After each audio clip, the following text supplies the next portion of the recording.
Hello, salut Viviane. Bonjour Félicien, Comment ça va? très bien et toi? Bah super bien. Il y a Inès qui est en train de nous dire on attendait. Ah, Il y a... pardon, excuse-moi pour le retard, c'était juste le temps que je connecte, que je descende au cabinet parce que j'habite pas très loin. Coucou Lucie, coucou Valentine, coucou tout le monde.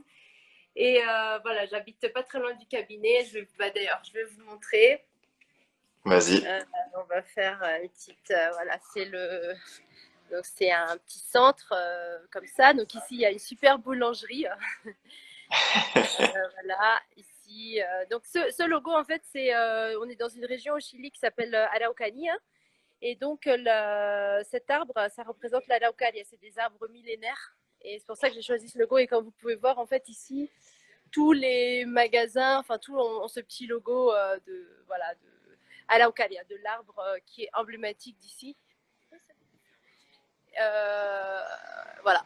Je suis dans une station de ski qui s'appelle Malalcahuello. Et ici, il y a une brasserie de bière artisanale qui vient d'ouvrir. C'est mon ami Miguel, qui fait par ailleurs des très bons hamburgers.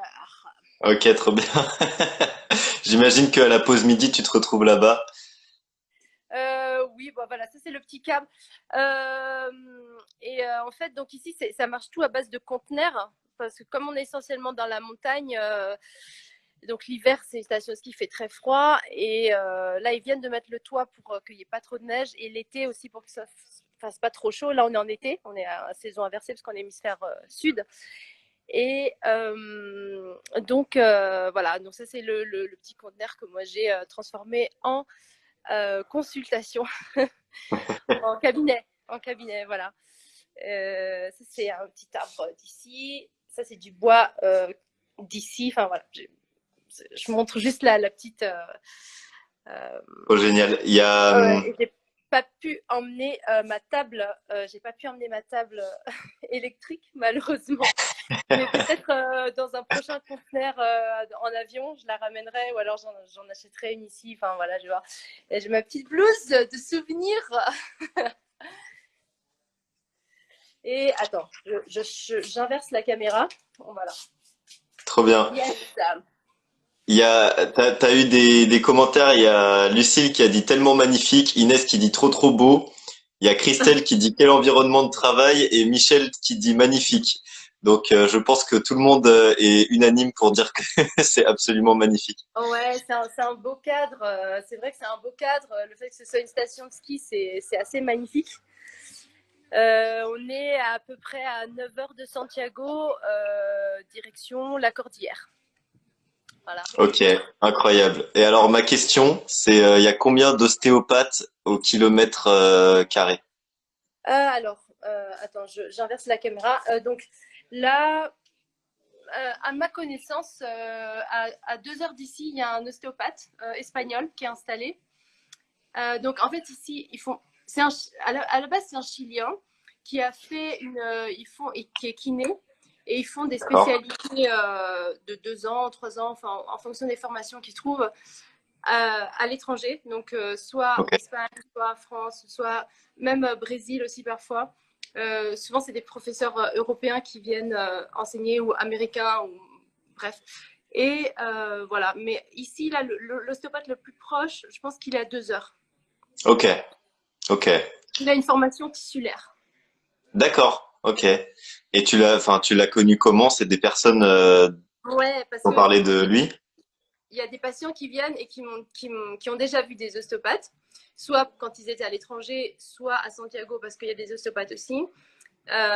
Et là, il y a un patient qui m'a dit la dernière fois qu'il était allé chez un ostéopathe ici, pas très loin, donc à 2 heures d'ici. Et j'ai regardé, effectivement, c'est quelqu'un qui a fait une formation à Paris, je crois. Ok. D'accord. Donc un ostéopathe français quoi. En fait, finalement. Ouais, chilien qui a étudié après, qui a fait une formation en France. Ok, d'accord. Et donc toi, t'as ouvert donc pour ceux qui viennent de rejoindre, là, je vois qu'il y a Dimitri qui nous a rejoint, Lisa, il y a Maxime aussi qui nous a rejoint, Pierre-Luc Lermite. Bonjour à tous, soyez les bienvenus, Ferrac aussi. Et donc là, D'ailleurs, je ne sais pas si vous êtes connecté, mais c'est quelqu'un qui a écrit des livres magnifiques que vous pouvez lire. Alors, je ne sais plus exactement le titre. Pierre-Luc, si vous êtes encore connecté, donc c'est un ostéopathe qui est aussi, je crois, docteur en droit et qui s'est beaucoup intéressé au sujet. Ok, Si vous êtes connecté, n'hésitez pas à mettre vos livres. Écrivez, s'il vous plaît, un petit génial. message. Merci. Ok, et donc du coup, juste pour les personnes qui nous ont rejoints, tout le monde n'a pas forcément suivi depuis le début. Donc Viviane, elle est ostéopathe. On a été diplômés ensemble en juin dernier à Holistea, donc l'école d'ostéopathie de Cergy. Et là, donc Viviane, tu as créé ton cabinet, tu as ouvert un cabinet donc à Malalkaoui dans une station de ski où il y avait jamais eu d'ostéopathe avant, j'imagine.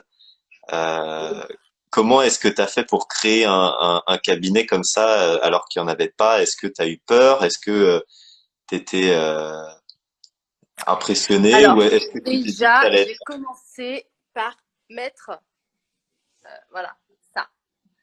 Ok, Non, déjà, j'ai commencé par, quand j'étais en France, avant que je finisse mes études, je me suis dit, OK, bon, j'ai plusieurs options, puisque je suis franco-chilienne. Ça m'intéressait bien de travailler aussi en France, mais aussi au Chili, parce que je voulais développer aussi un peu une activité. Je connaissais bien la région ici, puisque ma famille vient de là. Et comme c'est une station de ski, il y a aussi beaucoup de sportifs, ouais.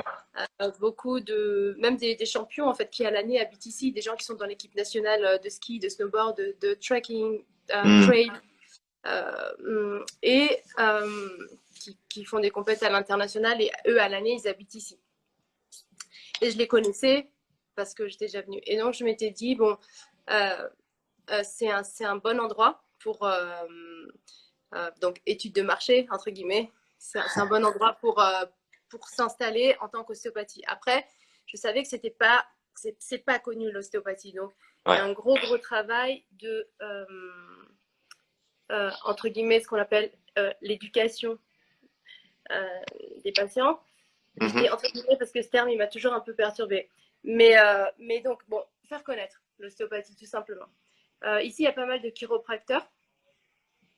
Donc les gens ils ont l'habitude chiropraxie ou kiné. Mais ostéo, pour eux, c'est un peu nouveau. Donc, tout ce qui est. Alors, les techniques ostéo-articulaires, de thrust ou cracking, ils assimilent ça plus à la chiro. Mais dès qu'on passe à viscéral, crânien, des choses comme ça, un peu. C'est pas connu. Donc, bref. J'ai décidé, donc comment j'ai fait pour lancer le cabinet. Donc j'avais Ouais, prévenu que j'allais louer cet endroit parce qu'il est très bien placé dans la d'accord. station de ski. C'est un endroit où tout le monde passe, etc. Et c'est aussi un Malalkaoui, c'est assez petit. En fait, c'est une ville qui se multiplie par 7 pendant l'hiver. Donc, D'accord. leur village, ça passe à une ville. Ouais, d'accord. Il y a Ça, beaucoup de touristes étrangers qui viennent aussi. énormément, énormément, parce que c'est la seule station de ski où il y a 7 volcans. Ouais, Pardon, 7, 4 pas de volcans volcan. actifs autour. Enfin, il y en a d'autres, mais 4 actifs. Et donc, en fait, on fait du ski sur les volcans, quoi. Et la Incroyable. neige est très, très pure aussi. Donc, c'est une station qui est réputée. Et, oui, effectivement, il y a des gens qui viennent de partout. Et surtout, l'été en France, les gens qui aiment venir faire du ski, bah, du coup, ils viennent juillet août ici l'hiver. Donc, en fait, eux, ils se font D'accord. 2 saisons pour Ouais, s'entraîner, 2 saisons de neige, quoi. ok. Euh, un truc que je ferai jamais. Mais bon. Il y a des gens qui adorent l'hiver et qui sont passionnés par le ski et tout. Donc, en fait, ils font 2 hivers de suite, quoi, en changeant d'hémisphère. Et ils viennent ici. Et donc voilà, pour monter le câble, j'avais demandé à mes amis c'est une structure toute neuve ici, là où ils ont installé les conteneurs, de Ouais. louer un, ils m'en réservé un. Eux, ils connaissaient un petit peu mon travail, donc ils étaient aussi à fond. Ils voulaient Hmm. le réserver. Et voilà, ça c'est parti comme ça. Et quand je suis arrivée, je crois qu'il y a quelqu'un qui a lancé un message sur un groupe WhatsApp en disant voilà, que j'étais arrivée, qu'ils connaissaient mon travail, que les gens n'hésitent pas à aller, voilà.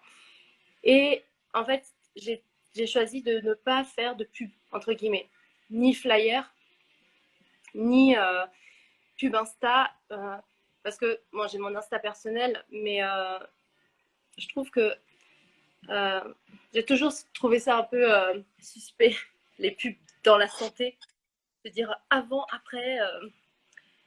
Je considère que si quelqu'un a envie de faire une thérapie ou d'essayer, il va venir sans forcément qu'on fasse de la pub ou baisser les prix. Enfin, il y a quelque chose. Enfin, là, je préfère. C'est un choix personnel. Et les gens, en fait, ça a très bien marché le bouche-oreille. Donc, je suis D'accord. arrivée, la première semaine, il y a eu quelques personnes. Puis après, la deuxième, ça a commencé plus, la troisième plus. Et là, ça va faire 2 mois que j'ai ouvert ici.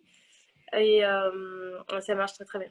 Enfin, dans le sens où il y a de plus en plus de gens qui m'écrivent, qui passent, qui viennent, qui ont dit ah, j'ai entendu parler de bababa. Et c'est Génial. parti comme ça. Génial.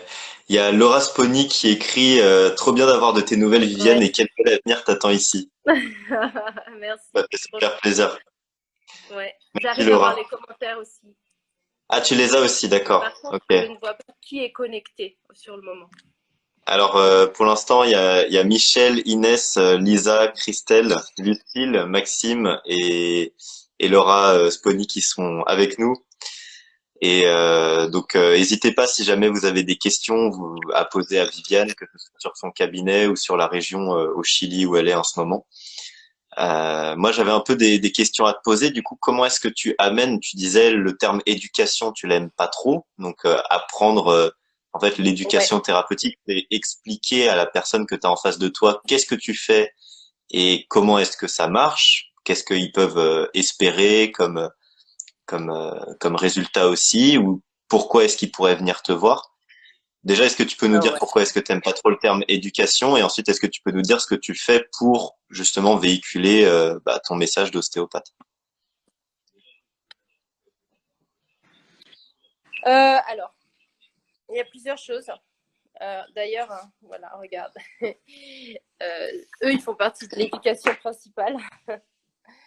Génial. C'est-à-dire que je prends beaucoup de temps pour expliquer, une fois le traitement fait, pourquoi j'ai décidé de traiter la zone, donc la MT Kapanji, biomécanique, Hanat, etc.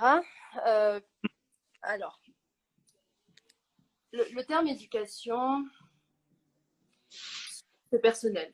En fait, bon, il me gêne un petit peu. Je trouve que éduquer les gens, bon, non. Mais c'est juste, voilà, il faudrait regarder un peu l'étymologie éducation, et puis pourquoi pas, et puis peut-être qu'au niveau de la. Ouais, bref, peu importe. Mais en tout cas,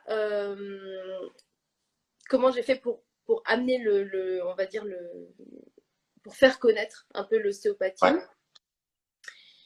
Je pense que plus que moi, ce sont les gens qui, qui ont diffusé. Et eux, alors j'ai remarqué que ici, il y a une tradition des rompehuesos, c'est les rebouteux. D'accord. Et je pense que, enfin moi, ça me dérange pas du tout d'être assimilé un peu ou comparé à un rebouteux, puisque de toute façon, je pense que l'ostéopathie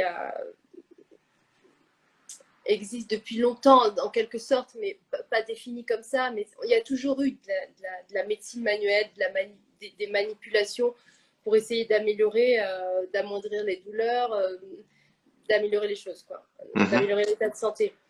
Donc, c'est les gens qui disent ah, y a quelqu'un qui fait un peu des rompewes, un peu du. Va la voir, tu verras, ça va t'aider. Et D'accord. moi, quand les gens arrivent et me demandent, j'explique, je dis bon, déjà, c'est quelque chose que j'ai étudié en France. Ici, les personnes, elles peuvent étudier, c'est des kinés, ils font des spécialités en plus. Et, euh, et je leur dis tout simplement, bah, il y a quelques techniques qui ressemblent à de la chiropraxie, puisque c'est ce qu'ils connaissent. Donc, Mhm. j'essaie de faire référence à eux, ce qui leur parle.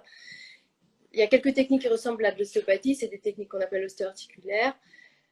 On ne les fait pas tout le temps, c'est en fonction du problème.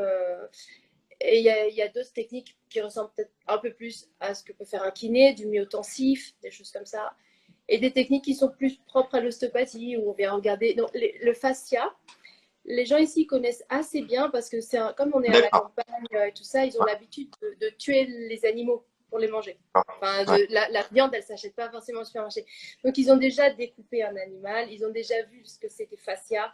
Ils voient très très bien quand je leur dis, vous voyez quand vous carniar, ça vient de donc carne et viande quand on coupe un animal. Quand vous coupez un animal et que vous voyez au niveau des viscères, etc., il y a plein de tissus connectifs. Je ne sais pas si on dit comme ça, bon, connective tissue. Bref, fascia, et ça c'est des fascias, et on peut venir travailler ça aussi, on essaye de regarder ça aussi en ostéopathie, donc ça leur parle tout à fait. Ils disent, ah oui, oui, en fait, au contraire, ils aiment bien la vision ostéopathique en fait, où on essaie d'aller voir un petit peu plus global, entre guillemets. Ok, génial. Tu as plusieurs questions, trois questions, je te les lis, et puis j'en profite juste pour accueillir Arthur Guérin qui vient de nous rejoindre, et Brian aussi qui nous a rejoint sur le live. Donc on est en train de parler du cabinet de Viviane au Chili. Il y a Inès qui te dit, et si on parle plus d'information au lieu d'éducation, penses-tu que ce serait pas important? Donc j'imagine un peu la différence entre information et éducation, comme une sorte de Ouais. sensibilisation au métier, aux bienfaits.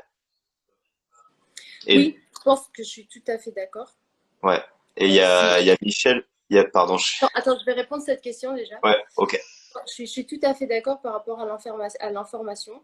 Après, c'est vraiment un choix que moi j'ai fait. De ne pas. Parce que l'information, elle passe par les posts qu'on peut faire sur Insta, par même faire un site web. Ou je Ouais. sais que j'ai plein de collègues qui postent des informations sur certaines pathologies, sur comment on peut traiter ça en ostéopathie et tout.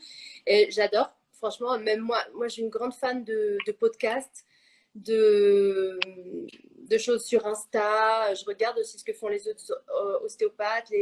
Ça m'intéresse. Mais bon, en fait, déjà, je ne sais pas très bien le faire.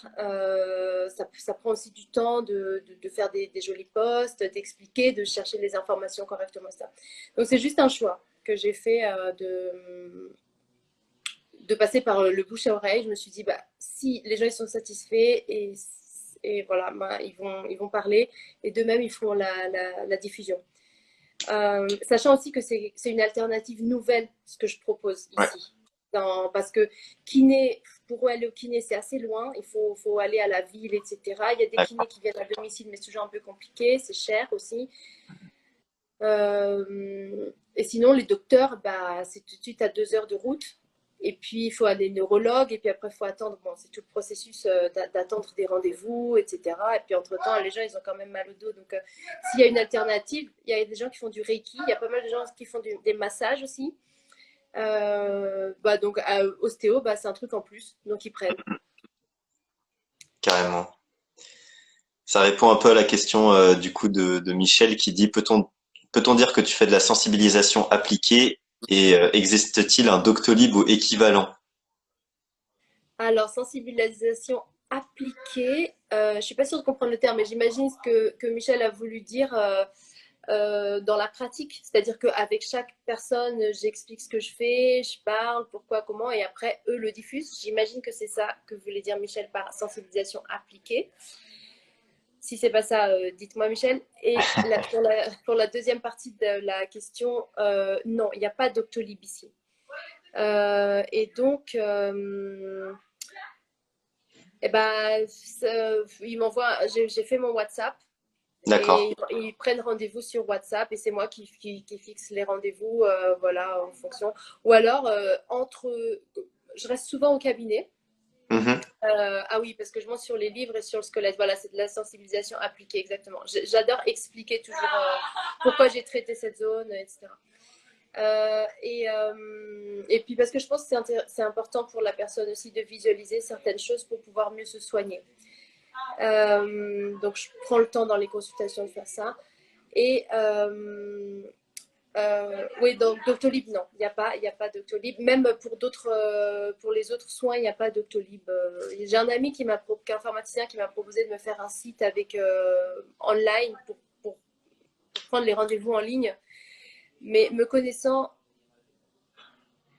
je risque de me mélanger les pinceaux. Donc en fait, pour l'instant, je suis bien avec mon WhatsApp. Les gens, ils ont aussi, voilà, au Chili, tout fonctionne sur WhatsApp. Tout. Ouais, WhatsApp, c'est vraiment le moyen de communication. d'accord, Tu commandes un truc pour manger, c'est sur WhatsApp. Tu prends un taxi, c'est sur WhatsApp. Donc, d'accord. le WhatsApp, c'est vraiment le truc le plus simple. Ok, nickel. Merci pour tes réponses. Il y a Inès du coup qui dit belle approche, merci. Je comprends aussi les cultures où ça marche mieux le bouche à oreille. Alors je pense que effectivement en France ça marche aussi bien le bouche à oreille. Il y a beaucoup de soignants qui voilà qui ont une activité qui se développe grâce à ça. Ça dépend aussi peut-être des milieux. Souvent on nous a dit en ville ça marche un peu moins qu'à la campagne. Mais je pense que en réalité, tout thérapeute va au fur et à mesure, en fait, avoir des personnes qui parlent d'eux tout simplement en fonction de la pratique qu'ils développent. Donc c'est vraiment c'est quelque chose d'assez répandu en fait dans le soin. Donc je comprends que ça fonctionne bien pour toi, surtout te connaissant, Viviane. Et du coup, justement en parlant de culture, il y a Lucille qui demandait, je trouve que c'est super intéressant comme question des différences de problématiques ou de projets thérapeutiques entre la France et le Chili. Je pense qu'il y en a à plusieurs niveaux. Euh,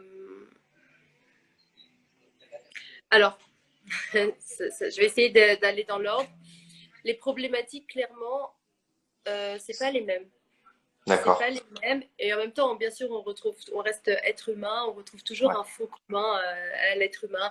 Ses problèmes de famille, ses problèmes professionnels, ses Mm. problèmes de santé, etc. Donc ça c'est le fond commun, je pense, à tous les êtres humains. Mais euh, au niveau projet thérapeutique, ici, je pense que là où je suis obligée d'axer un peu plus par rapport à ce que je pouvais faire en France, on a vraiment au Chili, je pense, de par l'influence américaine, un problème diététique, enfin D'accord. nutritionnel. D'accord. Donc, on a énormément d'obésité. Mhm. Euh, donc, la triade, HTA, donc hypertension, diabète, cholestérol, Ouais. avec des gens qui sont médicamentés très très jeunes. J'ai D'accord. beaucoup de patients, ils ont 34, 35, ils sont déjà en prédiabète, metformine. D'accord. Donc là, on est sur des problématiques. Alors oui, en France, il y a un problème par rapport à ça, etc. Aussi, la malbouffe, entre guillemets, bon, ce genre de choses. Mais là, au Chili, c'est-à-dire que les gens ne boivent pas d'eau, ils boivent que du coca.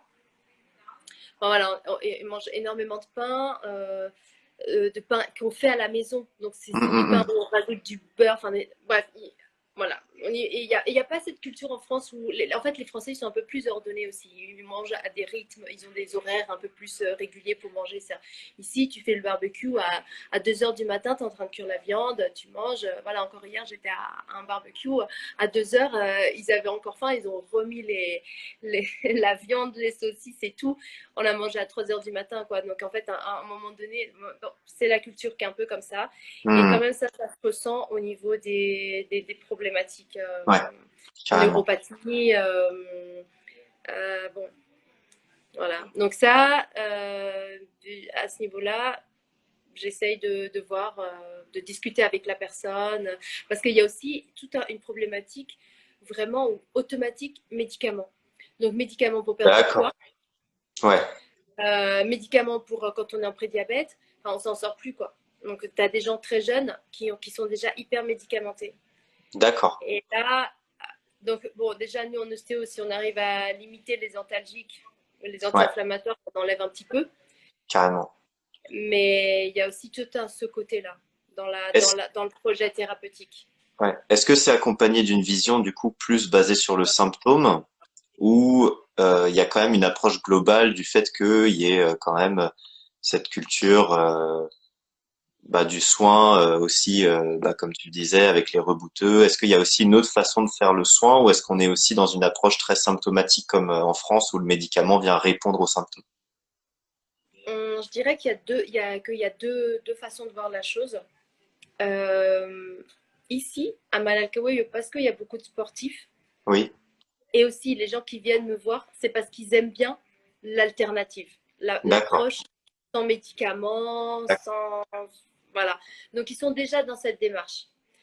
Non, on n'a pas le droit de, François, on n'a pas le droit de prescrire des ordonnances ni en France ni au Chili pour les médicaments. Euh, T'as ce genre de personnes qui viennent parce qu'ils sont déjà à fond dans la médecine alternative, des gens qui sont vraiment pas du tout médicaments, qui préfèrent prendre des plantes, qui connaissent un peu, qui font des massages, des choses comme ça. Euh, et euh, et il y a d'autres personnes, au contraire, qui sont à fond dans tout de suite automatique ces médicaments. Mais pour tout, enfin, quand je vois les ordonnances, des fois, je me dis, oh là là, mais là, on a beaucoup plus de trois principes actifs, enfin, les interactions, je ne sais même pas où on en est, quoi. Tu cumules des anxiolytiques, des antidépresseurs, des somnifères, hypertension, cholestérol, diabète, enfin, c'est Hormones aussi. antalgique. Donc bon, mais bon, voilà. Après, voilà, là, moi, j'explique à la personne, ici en tout cas, que déjà, si on peut faire quelque chose pour essayer de diminuer l'inflammation ou d'améliorer la douleur, de diminuer la douleur, c'est déjà pas mal. On enlève, je fais mon petit tableau de MES très très méticuleusement. Donc pour ceux qui ne connaissent pas les tableaux, c'est un tableau qu'on a appris quand on était à l'école, où on prend des marqueurs d'état de santé, des Des critères de critères. traitement, Ouais. et je mets toujours les médicaments, les anti-inflammatoires ou les somnifères, ce genre de choses dans les marqueurs d'état de santé. Et par exemple, j'ai un patient que j'ai déjà vu plusieurs fois pour une bursite sous acromial, qui va au kiné aussi, etc., où ça va beaucoup mieux. Et lui-même, il m'a dit la dernière fois, il m'a dit, ah bah là, déjà, je sais que ça va mieux parce que ça va faire un mois, j'ai pas pris d'anti-inflammatoire. Ouais. Et je pense que ça, c'est aussi, ça fait partie de ce qu'on fait ensemble.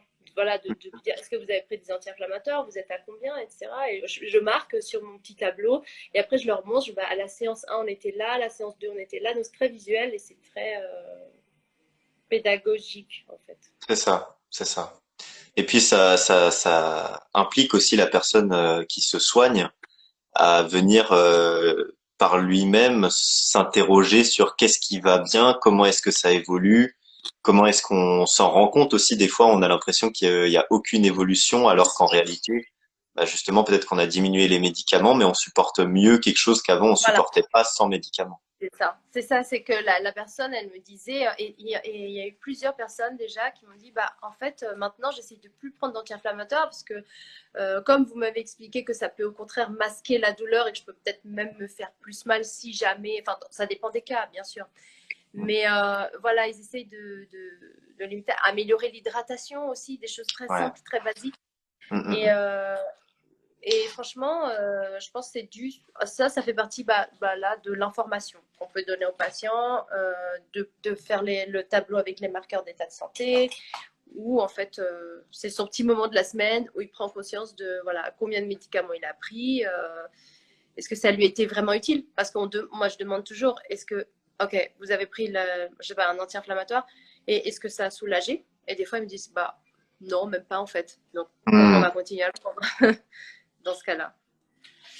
effectivement. Euh, Par rapport à ce que dit donc shamelessness, C'est Inès. shamelessness, c'est Inès. Ah, In- Inès. ouais. La problématique d'alimentation, non, non. Et encore, l'endroit où je suis, je pense il y a moins cette problématique du fait que c'est une station de ski qui a énormément de sportifs, donc ils font un minimum attention à ce qu'ils mangent et à leur état de santé. Mais dans le reste du pays, oui, oui. Et en fait, c'est toujours la même problématique. Plus tu vas vers les catégories socio-professionnelles, comment on dit, sans, sin recurso. Sans recours, sans ressources. Ouais. Ouais, voilà. Moins il y a de ressources dans les foyers, plus tu as des cas d'obésité et de médicaments. Vraiment. Ça, on le constate, mais bon, même en France, chez lui, c'est flagrant, flagrant, parce que du coup, bah, les seuls soins auxquels ils ont accès, c'est la médecine classique précaire. Merci. Ça va avec la précarité. Donc, les seuls soins auxquels ils ont accès, c'est la médecine classique, tout de suite médicaments. Donc, enfin, j'ai eu des cas quand même où je pense, là, on est loin de la France quand même. Enfin, je vous le raconterai après. Je finis de répondre à la démarche, donc à la question. Où y a-t-il des démarches politiques mises en place? Oui. Pareil qu'en France, les pubs manger 5 fruits et légumes par jour, des choses comme ça, où c'est écrit sur les paquets, les calories, etc. Mais concrètement parlant, à part cette information comme fumer tue,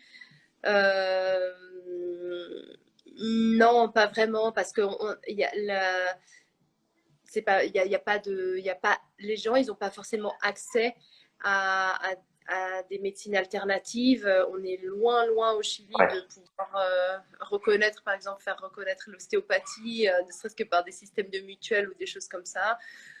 Donc, ils se débrouillent dès qu'ils ont un peu d'argent, ils font des massages. Non, non, non. Sécurité sociale, il y a un système de sécurité sociale qui marche vraiment. Bah, là, c'est pour les soins les plus basiques. Ouais. Ostéo, pas du tout reconnu, ça n'existe pas. Et mutuelle, non, il n'y a pas ce système. Donc, soit les gens, ils sont très riches, et là, bon, ils ont accès aux meilleurs docteurs, ils payent, privés. Et j'ai des gens comme ça qui vont se faire soigner toujours à Santiago, avec les meilleurs docteurs et tout ça, droite à gauche. Et j'ai des gens qui viennent et qui sont vraiment, qui n'ont pas d'autre alternative quand on leur donne un rendez-vous, d'aller chez le docteur. Et puis, bon, bah là, la prise en charge, elle n'est pas suivie, en fait. Parce que Ouais. c'est long.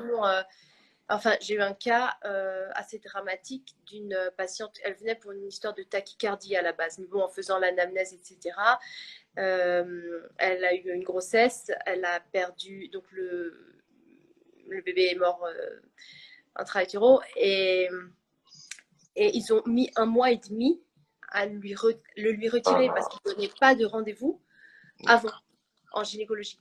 Donc, tu sais que ton bébé il est mort, tu es obligé d'attendre 1 mois et demi. Donc, elle savait.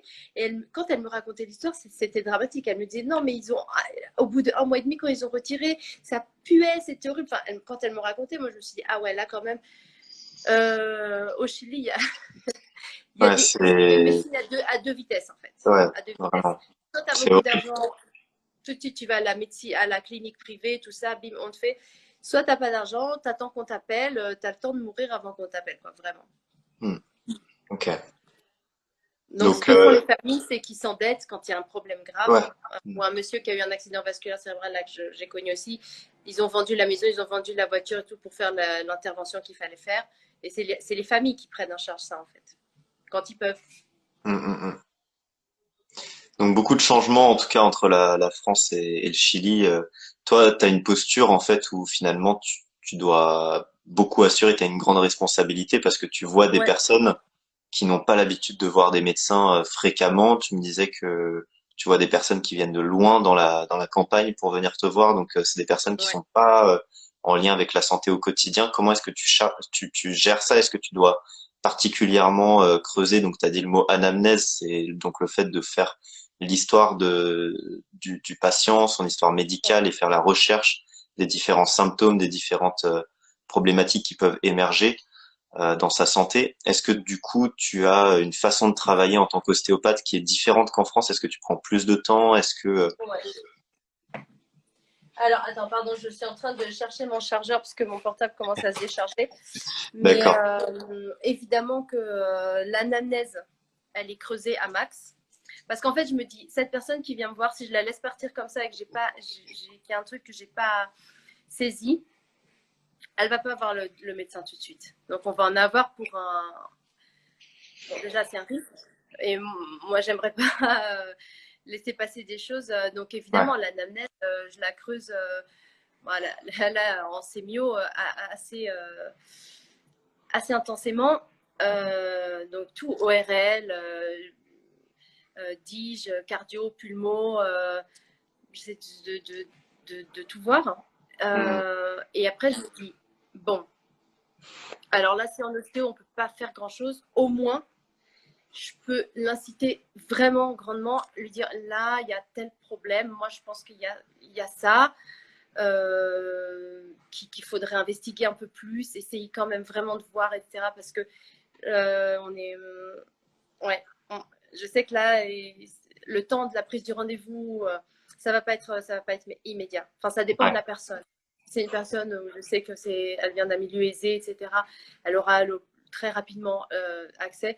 Si c'est quelqu'un d'autre, je sais qu'on n'aura pas d'IRM avant Mhm, mhm. 4 mois. Donc en fait, limite, l'ostéopathe est très indiqué dans ce genre de domaine parce que tu as une approche qui est vraiment globale, certes pas médicale, mais vu que tu peux avoir une vision un peu complète des problématiques de la personne, tu peux l'inviter, alors hors cas vraiment grave, mais tu peux l'inviter à changer des choses dans son quotidien qui vont permettre d'améliorer Ouais. sa santé globale et toi tu peux soutenir ce changement par ta pratique, que ce soit comme tu disais les pratiques un peu ostéo-articulaires dont ils ont l'habitude ou au contraire les choses plus précises de l'ostéopathie, que ce soit digestif, crânien, etc. Ouais. Il y a aussi quelque chose qui est intéressant, tu vois, c'est que le fait que le Chili soit un pays nord-sud où on est à 5000 km, tout de suite, pour te déplacer, tu es à 5 heures de route, 6 heures de route. Mm. Ouais. Donc, par exemple, tout ce qui relève de la psychiatrie, les gens ont pris l'habitude de faire online, d'avoir des rendez-vous de médecine en ligne. Mm. Donc, ils ont rendez-vous avec leur psychiatre ou leur psychologue en ligne. D'accord. Et, et alors, tout dépend, mais souvent, ça fait des années qu'ils prennent des antidépresseurs, Ouais. des anxiolytiques, des somnifères. Plus de 30 ans, voilà. Ils ont changé un peu entre-temps de psychiatre. Ils le voient, ils ont un rendez-vous tous les 6 mois online, en ligne. Et puis, donc, quand tu parles un peu avec eux, tu dis, mais voilà, comment vous vous sentez actuellement? Est-ce que vous avez envie de diminuer? Comment vous vous sentez par rapport à ça? Et très souvent, en fait, j'ai déjà eu là plusieurs patients qui m'ont dit, bah, je vais essayer de parler à mon psychiatre, je vais voir où on en est. Enfin, en fait, on soulève de nouveau la question, on en rediscute, quoi. Et là, je leur dis, bah, si ça vous intéresse, en ostéopathie, on peut aussi quand même travailler sur certaines choses. Moi, je peux vous accompagner ne serait-ce que pour peut-être voir au niveau du sommeil, comment ça se passe, enfin, bon, des choses, ce qu'on Mm, mm, mm. peut faire en ostéopathie, quoi. Et ça les intéresse. Et là, j'ai 3 patients, dont un qui, par exemple, est en train de diminuer progressivement avec l'accord de son psychiatre, mais parce que je lui ai proposé aussi l'accompagnement en ostéo. Mhm. Euh, D'antidépresseurs qui prend pour un diagnostic de bipolarité qui a été posé il y a 35 ans, 40 ans. D'accord. Ouais. Et qui, lui, ne lui fait... Enfin, en tout cas, il n'a pas du tout l'impression que ça colle à sa réalité actuelle. D'accord. Mais voilà, le fait qu'on soit loin, que ce soit en ligne, c'est la prise en charge psychiatrique, elle est plus compliquée, quoi, de par la géographie, en fait, je pense. D'accord. Donc beaucoup de problématiques qui deviennent chroniques, donc qui durent dans le temps, mais plus dû à un déficit de soins plutôt que à une réelle problématique. Est-ce que la problématique, au final, chez ces personnes que tu rencontres, elle s'est traitée avec le temps et avec les médicaments et ils sont plus adaptés, ou est-ce qu'elle n'a vraiment juste pas été traitée et ces personnes-là sont toujours dans les mêmes problématiques? T'as les deux. D'accord. Je pense que t'as les deux. Et c'est dû aussi au manque d'accès, à la difficulté, quoi, d'accéder au milieu de la santé, aux Mm, mm. professionnels de la santé. Ouais. Parce que tu as parlé de la santé du corps, donc pas vraiment possible d'aller voir des kinés, pas vraiment possible de voir souvent le médecin ou alors pas forcément abordable. la santé psychologique, comment est-ce qu'elle est abordée au Chili? Euh, très, très médicamenté. D'accord. Il n'y a pas de psychologue, il n'y a pas, enfin, il n'y en a pas Bien sûr beaucoup. qu'il y a, non, non, bien sûr qu'il y a des psychologues. Oui, j'imagine qu'il y en a, mais c'est pas répandu particulièrement. Si, si, c'est D'accord. répandu. Et il y a beaucoup de patients qui viennent et qui ont un suivi psychologique. Ah, ok, d'accord. Euh, mais on va dire que l'emprise euh, des médicaments, de par la psychiatrie, elle est quand même très très forte. D'accord. D'accord. Ok. Donc, il y a énormément de patients qui sont, je dirais, en fait, là, je pense qu'on est comme en France à peu près. Enfin, en France, d'après les dernières statistiques que j'avais, il y a 8 personnes sur 10 qui ont consommé des anxiolytiques, des somnifères, enfin, Tu as dit combien? 8 sur 10 qui 8 consomment sur... ou ont consommé à un D'accord. moment donné. D'accord. Donc, c'est énorme quand même. Ouais. Et au Ce Chili, serait on est intéressant. pareil. Franchement, dans la, j'ai pas les statistiques, il faudrait vraiment regarder. Mais là, en tout cas, de ma pratique, on est comme quand on était en France. Ouais, ouais. Ouais. C'est quelque chose qu'on a beaucoup vu quand on était à la clinique de l'école. Quoi. Des personnes effectivement qui ont des problématiques qui sont pris en charge par des médicaments, mais pas forcément suivis avec un suivi psychiatrique qui soit très adapté ou très récurrent, qui permette d'évaluer l'évolution dans le temps. Mais en même temps, c'est intéressant parce que tu dis qu'il y a beaucoup de personnes qui ont un suivi psychologique, donc finalement, c'est aussi Mais ils ont que les deux, il y a des un besoin psychologues en fait. et des psychiatres. D'accord, d'accord. Mais Et donc, ils sont médicamentés quand même. donc culturellement, c'est le recours aux médicaments pour soigner le problème en fait. Ouais, et il y a une problématique très intéressante qui est soulevée par François. Les Ouais. médicaments viennent d'où? Parce que ce sont les mêmes médicaments qu'on peut trouver aux USA. Mm, mm. Et euh, je, alors, je ne sais pas si tu connais un peu la problématique aux États-Unis avec les opiacés, etc. Mais bon, et puis même la Ritaline Ouais. pour les enfants, donc pour les troubles du comportement, etc., l'hyperactivité. Au Chili, on tend à ça, vraiment. D'accord. C'est le modèle américain. D'accord. Donc là, par exemple,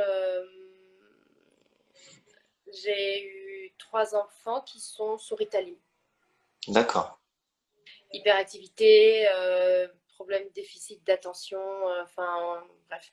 D'accord. Et c'est prescrit depuis tout petit. Mhm. Bon, donc on est sur une problématique similaire, je pense, influencée par les États-Unis pas mal. Ouais. Ok. Et toi, en tant qu'ostéopathe, ta réponse à ça, qu'est-ce que ce serait? J'imagine que ça dépend de la personne, des parents, de l'enfant, mais est-ce que tu trouves ta place en tant qu'ostéopathe à cet endroit-là? Mais en fait, là où j'ai été très surprise, c'est que ce sont des psychologues qui m'ont envoyé ces enfants-là. D'accord. D'accord. Et donc, c'est les parents qui sont venus voir, puis après, eux, ils ont parlé à d'autres parents et tout. Et donc, je me suis dit, bon, comment ils voient l'ostéopathie alors? Parce qu'à la base, par exemple, le premier enfant que, que j'ai traité en ostéopathie, il venait parce qu'il avait des maux de tête insupportables.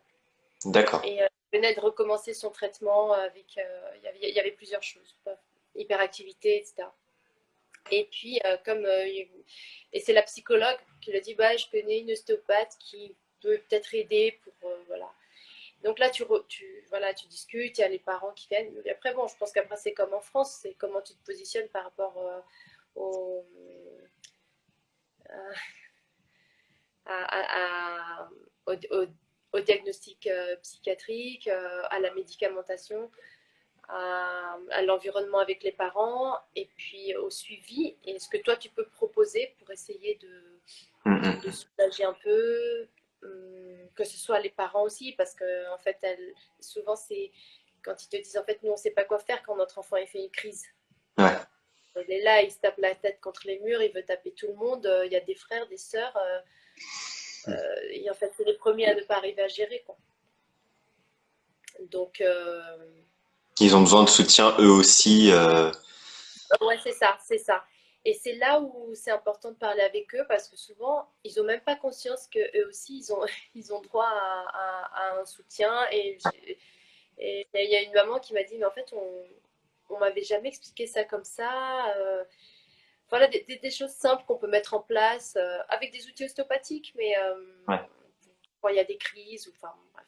Mm, mm, mm. Et alors, on parle de médicaments chimiques et de la naturopathie, alors, a-t-elle une place dans les soins? Oui, au Chili. Alors, ça s'appelle pas forcément naturopathie, mais il y a tout ce qui est médecine traditionnelle, entre guillemets, qui est plutôt euh, promulguée, je sais pas si ça se dit, par Promu. les promu, ouais, promu par, ouais, par les machis, qui sont les soigneuses traditionnelles. Et donc, elle travaille beaucoup avec les plantes. Mais on va dire qu'elle s'occupe un peu plus de la sphère spirituelle. Mhm. Et c'est très, très intéressant d'avoir des patients qui, par exemple, moi je les ai vus, entre-temps ils ont vu la machi, ils reviennent et ils me disent waouh, là j'ai plus du tout les mêmes informations sous les mains, quoi. D'accord. Euh, Parce qu'ils ont vu la machi entre-temps et ils ont commencé. Donc elle leur a parlé de certaines choses. Voilà. Euh, et oui, il y a cette alternative-là, quand même, quand même. Mais tout le monde n'y va pas. C'est comme en France. Enfin, c'est comme partout, en fait. Mm, mm. Il y a un système social qui fait que le fait que la médecine allopathique traditionnelle, elle soit remboursée, plus, enfin, bon, bah, on a tendance à aller là, quoi. Ouais, Et, euh, et puis les alternatives, il faut les chercher un peu. c'est ça. C'est ça. Euh, Est-ce qu'on propose des tisanes? Non, franchement, moi, j'ai pas une formation calée en naturopathie ou en herboristerie, etc. Euh, donc, au contraire, par contre, je leur suggère, s'ils connaissent quelqu'un qui connaît bien ça, comme les matchs, etc., de vraiment ne pas hésiter, quoi. Est-ce que les matchés, justement, tu les as rencontrées, certaines qui sont proches de ton cabinet, est-ce que tu leur as expliqué ce que tu fais? Est-ce qu'elles connaissent l'ostéopathie? Euh, oui. D'accord. Et en fait, ça les intéresse beaucoup parce qu'elles voient le côté très biomécanique de notre profession. Et donc, c'est vraiment hyper complémentaire. C'est un plus. Elles, elles travaillent bon, la sphère spirituelle. Elles ont et puis, enfin, elles travaillent la sphère spirituelle, mais elles disent aussi, par exemple, voilà, j'ai un patient qui est venu avant-hier et donc il y avait des informations au niveau du bassin, pas mal. Et il me disait, oh, c'est drôle parce que j'ai vu la machi et elle m'a dit que mon bassin, fallait vraiment que je le regarde. Et puis au niveau osseux aussi, elle m'a même conseillé de prendre du calcium, des choses comme ça. Et effectivement, on n'était pas loin au niveau info. Ouais, on était sur cette zone. Et, donc, bon, voilà, c'est d'autres approches. Mais les machis que moi j'ai connus ici, j'en ai connu deux pour l'instant. Et euh, tout est bienvenu en fait. Mm, Elle mm. trouve ça très complémentaire, au contraire. Donc, Ouais. Il y a Inès euh, qui te demande si l'ostéopathie c'est abordable pour l'ensemble de la population. Peut-être que je sais pas si tu as envie de discuter de tes réflexions sur les prix de la consultation. ouais, je vais me lancer. Allez, je me mouille. Allez. Moi, je pense que de toute façon, moi, je pense que l'ostéopathie, elle est pas accessible, même en France. Euh, je veux dire, 70 € la séance, allez, même 50 quand tu es en province, même si tu as une bonne mutuelle, tu vas pas y aller forcément quand tu sens que tu aurais besoin d'y aller. Mm, mm. Parce que c'est un coût. C'est un. Voilà, c'est. Surtout si tu n'as pas de mutuelle. En France, il y a quand même encore énormément de travail à faire là-dessus. Euh, Alors après, c'est toute une autre problématique. Est-ce qu'on a envie de rentrer dans le système de la sécurité sociale pour de faire des séances beaucoup plus raccourcies, etc. Et je pense qu'on tient tous à garder notre indépendance à ce niveau-là et travailler comme on a envie de le faire. Et fixer aussi nos tarifs. Mais je pense que c'est pas accessible. C'est pas très très accessible l'ostéopathie quand on regarde quand même la population qui vient nous voir. Mm, Enfin, aucun ostéo pourra contredire ça, sincèrement, en France. Sauf s'il fait des interventions payées par d'autres organismes et où là, comme nous, quand on intervenait avec les réfugiés, etc., ça s'était pris en charge d'une autre façon. Et donc là, on donnait un peu plus accès à l'ostéopathie. ouais. Bon, aussi, Si je- là, tout ce qui est médecin, spécificité, etc., c'est hyper cher. Si mm, tu veux une consulte avec un neurologue, tu es à 80 000, donc 90 euros. Une consulte avec. Voilà, dès que tu vas un peu. Tu sors un peu du médecine généraliste, etc., tout est hyper cher. Et, et l'ostéo. Et le kiné aussi, alors c'est un peu pris en charge, mais grosso modo, ils sont quand même à 15, l'équivalent de 15 euros par séance. D'accord, Sachant qu'ici, le SMIC, il est à peu près 470 euros par mois, 450 par mois. d'accord, Donc, ouais. si tu as besoin de 3 séances de kiné par semaine et que tu gagnes 450 euros par mois et que la séance elle est à 15, Mm, mm, mm. tu comprends pourquoi les gens ils font 3 séances et ils arrêtent quoi. Et ils se Ouais, disent ouais bon les exercices je peux les faire chez moi quoi. ouais, ouais. Ce qui est dommage parce que la prise en charge, le soin c'est quand même pas le même. Mais c'est pour ça que du coup moi j'ai décidé de faire parce que je peux me le permettre aussi dans le sens où j'ai pas énormément de charges, etc. Des séances où j'ai fait un choix économique de pas mettre des séances trop chères. Donc c'est l'équivalent de, je pense, je gagne un peu moins que 20 euros, ce qui est déjà quand même pas mal au Chili. Mm. Mais les gens, ils me disent tout de suite, ok, quand est-ce que je peux revenir? Ouais, Quand est-ce que je peux revenir? Il n'y a pas ce truc de purée, voilà, j'ai payé 50 euros, je suis pas sûre de pouvoir refaire une séance, quoi. mm, Et mm. dommage parce que sachant qu'en plus ici ils n'ont pas forcément d'autres alternatives, donc Ouais, je préfère revoir les personnes, bosser plus et revoir les personnes plus régulièrement s'il faut. Et je suis très contente d'avoir mis ce tarif parce qu'il y a des gens très très très riches qui viennent, hein, donc les gens qui ont des maisons, des chalets en fait, on est dans une station ski, et des personnes vraiment de la campagne qui ont des très, très petits salaires, qui viennent, puis après ils envoient leur famille, etc. C'est une bonne alternative pour eux.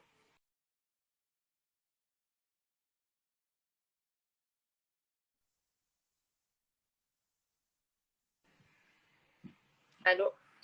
ouais, on t'entend plus très bien, t'as figé sur l'image. Ok, est-ce que là on m'entend? Ouais, on t'entend, mais il y a plus l'image.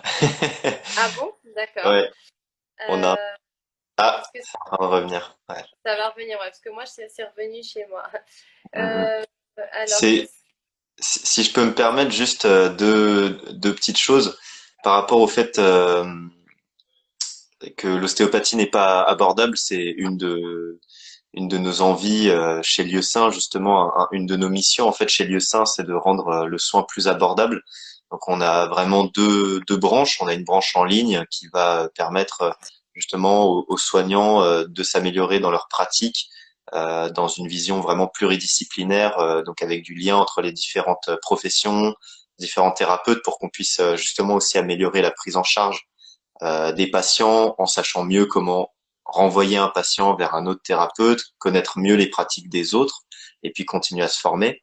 Donc ça, c'est la partie en ligne. Et la partie en réel, en fait, ça va être de justement faire intervenir des professionnels de santé, encore une fois pluridisciplinaires, donc des ostéopathes, mais aussi des psychologues, des kinés, des ergothérapeutes et autres en entreprise, dans une vision vraiment d'équipe pluridisciplinaire. Donc pour en fait prendre en charge des problématiques de qualité de vie au travail en entreprise. Donc les problématiques de qualité de vie au travail, ça peut être des choses physiques, psychologiques, sociales. C'est pour ça qu'on veut vraiment proposer quelque chose de pluridisciplinaire. Et ça, tout ça, c'est pris en charge par l'entreprise. Tous les soins, ils vont être pris en charge par en fait les comités socio-économiques des entreprises. Donc les employés, en fait, qu'ils soient cadres ou non cadres, ou même la direction pourra avoir accès à ces soins directement payés par leur entreprise. Donc ça permettra de rendre les choses plus abordables et de faire aussi que le lieu de travail soit un peu un lieu de santé en fait. C'est pour ça qu'on a choisi ce nom lieu sain. Euh, et parce qu'on se rend compte qu'aujourd'hui il y a un vrai besoin et que la qualité de vie au travail, notamment, c'est quelque chose qui revient très souvent. Tu me diras si c'est quelque chose que tu vois aussi au Chili. Les problématiques de travail viennent très souvent avoir un impact très important sur la santé. Déjà parce que on y passe beaucoup de temps dans la semaine, dans le mois, donc forcément dès qu'il y a des problématiques, ça peut aller vite pour avoir un impact sur la santé. Et puis en plus, ça va être des tâches soit répétitives, soit toujours un peu dans la même disposition. Donc par exemple des personnes qui vont passer tout leur temps assis ou des personnes qui passent tout leur temps debout. Donc en fonction, et ça risque d'avoir un impact plus important au long terme. Donc on a envie de faire venir justement les soignants directement dans les entreprises pour pouvoir prendre en charge ces problématiques-là. Et ça fait partie de l'idée de rendre aussi le soin plus abordable. Ouais. Bah, alors, pour répondre rapidement à ta question, est-ce que c'est les mêmes problématiques au Chili? En tout cas, l'endroit où moi je suis, peut-être à Santiago, oui. Mais ici, là où je suis, c'est quand même des gens qui ont fait des choix de vie assez radicaux. Puisqu'ils Ouais. sont venus s'installer dans une station de ski. Il y en a beaucoup qui ont laissé leur travail de bureau, d'entreprise, etc. Mm, À Santiago et qui sont venus s'installer ici parce qu'ils voulaient être à la montagne et tout. Donc là, on est quand même sur des gens qui ont choisi mm, mm, un cadre de vie, en fait, qui leur correspondait mieux. Et puis après, il y a le fait qu'au Chili, tout est moins stable. Donc les problématiques comme moi, en tout cas, je pouvais avoir ce que je voyais dans les patients, la défense, jeune cadre dynamique et en même temps avec des problématiques professionnelles vraiment assez stressantes. Ici, beaucoup moins. Là où je suis, en tout cas, vraiment. Parce que si ça marche pas, en fait, ils font autre chose. ouais. Ils se lancent dans le tourisme. Et puis si ça marche pas, ils font encore autre chose. Ils vont vendre des sushis. Ils montent leur restaurant. Tout est plus simple, en fait. Ils ont tous ils sont deux, trois projets pour générer de l'argent. Parce que comme le salaire minimum il est à 500, souvent les gens ils font deux, trois trucs. Ils n'ont pas qu'une profession, Donc voilà, ils font du tourisme, ils font aussi euh, des restaurants, enfin ils font plein de trucs. Bref, et pour répondre à est-ce que si on souhaiterait travailler dans des organismes tels que les mairies, oui, ici on m'a proposé deux choses. Une, d'intervenir dans un hôpital avec quelqu'un qui travaille aux urgences, qui travaille déjà avec des kinés, mais bon, c'est à voir. Je ne sais pas si je vais faire, parce que c'est à 2 heures de route d'ici, puis c'est aller à l'hôpital, Mm. etc. Euh, et aussi, mais les mairies, oui, il y a aussi dans une ville un peu plus proche, à une demi-heure d'ici, parce que il y a quelqu'un que je vois là-bas, mais je vais à domicile. Et D'accord. cette personne, elle était elle travaillait dans la municipalité, donc elle m'a proposé aussi de voir si je pouvais intervenir au moins une fois par semaine dans cette haute ville et mettre un local à disposition. Et là, je Mm. pense qu'il faudrait qu'on fixe des prix, faudrait voir. Faudrait voir. Mais D'accord. tout ça, c'est des options. En Ouais. ostéopathie, on est très. C'est comme en France, c'est comme ce que toi tu es en train de faire, Félicien. C'est c'est des choix qu'on fait aussi, ce qu'on met en place, quoi. Mm, mm, mm. Ok. Il y a François qui nous souhaite une bonne soirée à tous les deux. Je pense qu'on va. Merci. Merci beaucoup François. Bonne soirée à toi aussi. Je pense on va peut-être pas trop tarder à s'arrêter. Est-ce que tu peux Mhm. nous dire pour conclure, voilà, l'expérience d'ouvrir un cabinet au Chili, dans un pays qui connaît pas tellement l'ostéopathie, qui est aussi un endroit où tu connaissais pas mal de monde et où les pratiques de santé sont très différentes de la France. Qu'est-ce que ça t'a apporté et comment est-ce que ça change si tu as envie de revenir en France et de créer un cabinet en France? Qu'est-ce que ça change dans ta mentalité par rapport à la France plus tard? Je pense que, alors, ce que ça m'apporte au quotidien, je pense, déjà, c'est la satisfaction de faire son travail. Je pense, comme tout ostéopathe, quand tu finis la séance et que la personne, elle a au moins passé un bon moment, tu te dis, bon, Ouais. bah, ok, j'ai fait mon travail. Et je pense que tout ostéopathe ressent ça de façon très simple, quoi. Mm. Donc ça, c'est ce que je ressens au quotidien. Je me dis que j'ai trop de chance de pouvoir faire ce métier-là, vraiment, Ouais. vraiment, vraiment. Mm, mm, mm. Euh, et ça, je pense que c'est pas que dû au Chili. Après, au Chili, il y a un petit plus où je me dis, bon, en plus ici, c'est une alternative nouvelle un peu que je propose. Et Mm. si on croit en l'ostéopathie, on se dit que c'est utile, Ouais. que c'est comme dirait notre ancien directeur, que c'est l'avenir de la médecine, l'ostéopathie. Mais je pense qu'il faut y croire, sans être voilà, trop idéaliste, mais il y a quand même, en tout cas, la médecine manuelle a sa place, a sa place. Et, et, et donc au Chili, voilà, c'est encore un plus, parce que je me dis, j'apporte un petit truc qui a pas. Pas vraiment encore. Et puis, après, ce que ça m'apporte d'un point de vue personnel, de me dire, ok, bah, hum, j'ai jamais eu très peur d'ouvrir un cabinet. Même en France, on en parlait souvent avec toi, Félicien, même nulle part, je me dis, à partir du moment où tu as confiance en toi et tu as confiance en ce que tu fais, et et que tout ostéopathe est différent, et que les patients, bah, s'ils ont un bon feeling avec toi, ils vont venir, etc. Ou ils vont apprécier. Mhm. Je pense que ça peu importe où. Et c'est une question de confiance en toi et en confiance en ce que tu fais. Ouais. Euh, Après, il y a peut-être tout ce qui est charge, Ouais. enfin tout ce qui est bureaucratie, etc., qui est moins lourd pour l'instant, en tout cas pour moi au Chili. Mhm. C'est assez simple. Euh, et, euh, et ce que alors ce qui m'est arrivé, et je pense que ça m'arriverait pas en France, c'est à la fin de la journée, après 7-8 consultes, de me dire waouh, là je suis fatiguée en fait.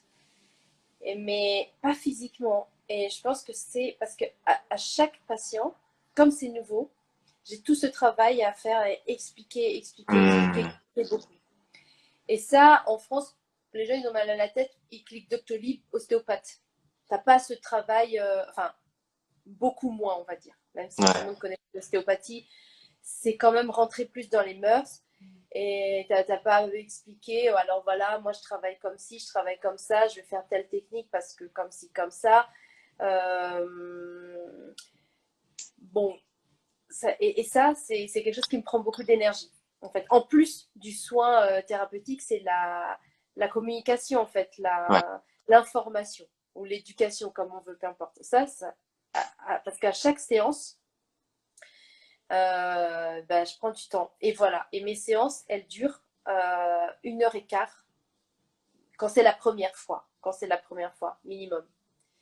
Et donc ça, bah, c'est voilà, c'est du temps. Donc je sais, j'essaye de pas caler trop de séances l'une derrière les autres parce que je préfère prendre le temps d'expliquer tout ça. Et après je me dis bon bah après cette personne elle va revenir déjà. Et voilà, quand c'est la deuxième, troisième séance, là ça va déjà beaucoup mieux. La personne elle est plus en confiance, elle sait que je vais pas, elle sait, elle connaît déjà un peu le travail. Et, Ouais. et le corps aussi n'est pas pareil, il est beaucoup moins tendu. Tu vois que la personne est beaucoup moins stressée, elle sait déjà un peu ce que tu vas faire. Donc, voilà, je pense que si je travaillais en France, là, si je revenais, j'aurais déjà beaucoup moins ce travail à faire de diffusion, de communication, d'explication. Mais en même temps, bon, c'est un choix. Je pense que petit à Mm. petit, enfin, je m'adapte à ça et je Ouais. savais, et c'est aussi ça que je suis venue, donc non, tout va bien. Ouais. Alors, est-ce que la religion est un frein face aux soins médicaux au Chili? Non.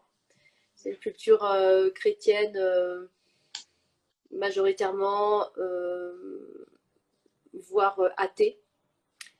Donc, c'est pas vraiment un frein.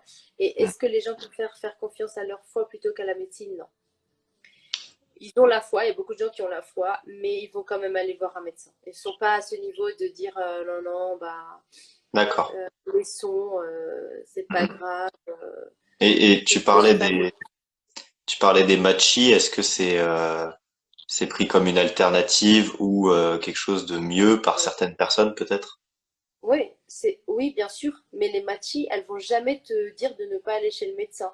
Au Oui, contraire, elles vont te c'est dire, ça. oula, attendez, moi je pense qu'il va falloir prendre des médicaments pour le cœur, là, on a de l'hypertension. Ça, c'est la machi qui te le dit.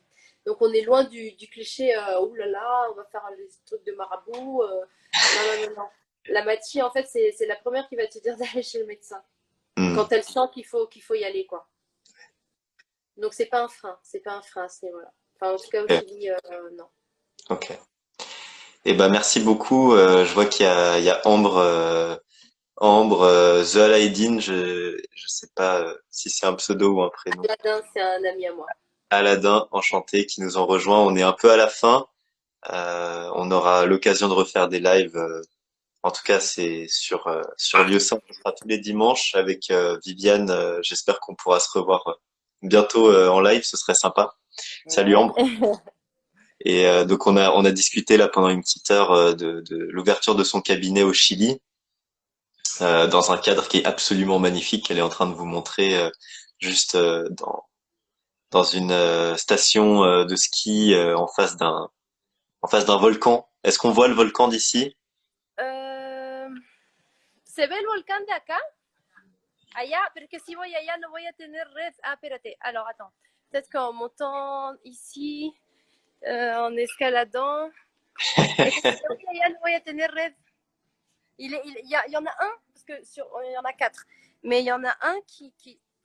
Non, ça va. Mais je peux pas. En fait, attends. Non, Ah, non, en fait, non, il faut passer par-dessus, d'accord, mais c'est de l'autre côté. non. Là derrière. Ouais, ok, Mais d'accord. on peut pas trop le voir là, parce qu'il y a le toit, mais il y en a un qui est derrière. Et sinon, D'accord, l'autre, il est là-bas de ce côté-là, et un ok, autre d'accord. qui est là. Mais sur mon Instagram, j'ai mis des volcans, si les Bon, gens ils alors, veulent. allez suivre Viviane sur son Instagram. Vous verrez des photos d'elle en train de faire le poirier devant le volcan.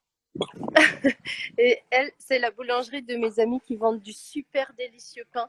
Euh, voilà, qui vendent. Attends, je sais pas si je vais avoir de la connexion juste ici. Ça s'appelle La Cima Panadería. Le estoy haciendo propaganda Hola! en Francia. Et elles ont des pains délicieux avec de la massa madre, et donc c'est pas levure chimique, quoi, le levain, au pain au levain. Ok, d'accord. Génial, Voilà, c'est une voisine. génial. Et un ami à côté qui fait des bières artisanales, qui est magnifique, qu'il a élaboré en voyageant en Russie, et il est Ok, revenu et il a monté son truc génial. ok, super. Merci beaucoup, Viviane. Tu as des remerciements de la part de Inès, de Ambre et de Michel. Enfin, Ambre dit plutôt que c'est super comme cadre de travail. Bah ouais, on est tous un peu jaloux, fallait avoir l'idée comme Viviane, quoi. En fait, c'est pas l'idée, c'est ne pas avoir peur. Exactement. C'est une belle, très belle conclusion. Parce que des idées, on a tous des idées. Faut juste pas avoir peur. Ah bah ok, venez pour le pain, les hamburgers et la bière, c'est ici. Les séances d'ostéo. Et les séances d'ostéo. Félicien, merci beaucoup de m'avoir invité, de m'avoir interviewé. Tu sais que tu es mon ami du fond du cœur et que je te dois énormément aussi dans mon parcours ostéopathique. Tu sais la place que tu as. Et je te fais des gros, gros, gros bisous aux personnes qui sont en train d'écouter ce live, qui la plupart sont ostéopathes aussi, des collègues. Je vous aime tous très fort. Et puis, bon courage à tous pour faire vos projets. Merci beaucoup, Viviane. C'est réciproque, tu m'apportes aussi énormément. Je te souhaite une bonne fin de journée. Il est quelle heure là chez toi? Eh ben, j'ai une patiente qui va arriver là à 4 heures. Attends, il est 7 heures là. Là, voilà. Tu sais, le premier truc que j'ai installé dans mon câble, c'est une horloge. Ok, elle est très belle d'ailleurs. Et attends, mon diplôme Et le, encadré, s'il te plaît. et le diplôme encadré, magnifique. Magnifique.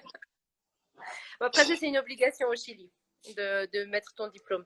Mais, euh, mais bon, bref.